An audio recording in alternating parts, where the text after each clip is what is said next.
I recommend, highly recommend that everybody watch the conversation we just had on policing in communities of color. It was a rare opportunity with a great panel with a diverse set of opinions and perspectives talking about the issues that confront our society.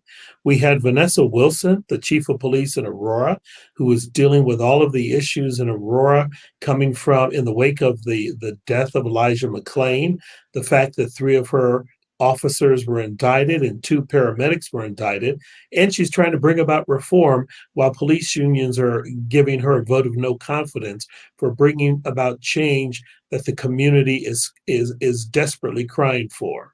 We had Kisera Mohammed Bai, who's a civil rights attorney who actually represents the family of Elijah McClain. And it was interesting because he complimented Chief Wilson on the reforms she's making, but he had some very interesting perspectives on what needs to change in policing based on the cases he's handled over time.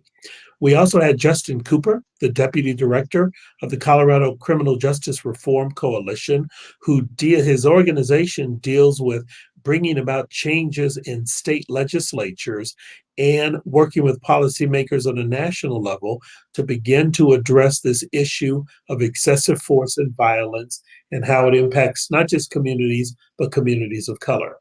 And finally, we were pleased to have Nick Mitchell with us.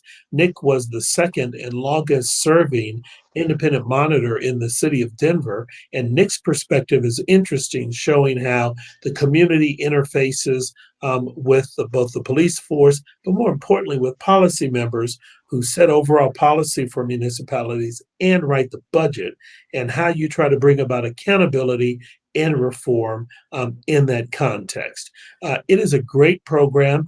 It is by no means will all of your questions be answered. It is a jumping off point, it is a starting place for a conversation, and hopefully it'll provoke some thought and ideas for all of our viewers and an opportunity maybe to resume the conversation. It'd be neat to do this a year down the road and see what reforms we've seen in police departments and in cities around Colorado. I encourage you all to join us for a lively and informative 2 hours of conversation.